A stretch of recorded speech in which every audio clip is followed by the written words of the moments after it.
In the early centuries of the Common Era, Buddhism was a dominant force on the Indian subcontinent. However, by the 13th century, it had almost entirely disappeared. Several factors contributed to this decline, each playing a significant role at different points in time. Our narrative begins in the 7th century with the rise of Hinduism. Hinduism, with its deep roots in Indian society, began to reassert itself.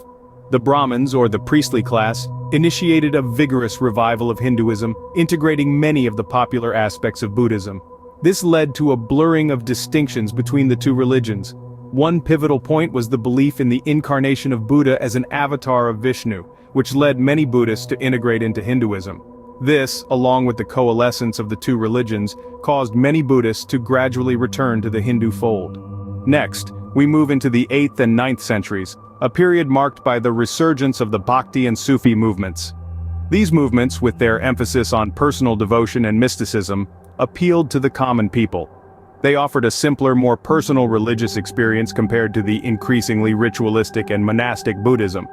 This shift in religious preference further contributed to the waning influence of Buddhism. The third epoch in our story is the 10th and 11th centuries, a time of political instability and foreign invasions. The repeated invasions, particularly by the Turks, led to the destruction of many Buddhist monasteries and the killing of monks. This wave of violence further eroded the presence of Buddhism in India. Lastly, in the 12th and 13th centuries, we witnessed the final blow to Buddhism in India. The rise of the Brahmanical faiths, coupled with the patronage of rulers, led to a resurgence of Hinduism and the decline of Buddhism.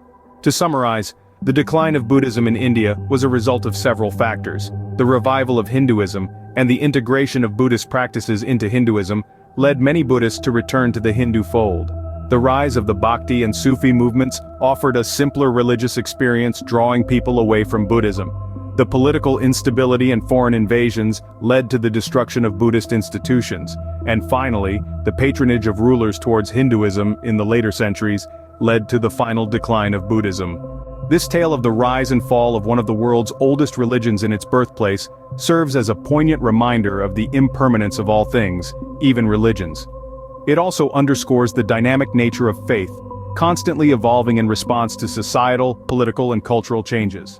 So, the next time you ponder over the mysteries of history, remember this tale of Buddhism's decline in India, a story of adaptation, resilience, and change.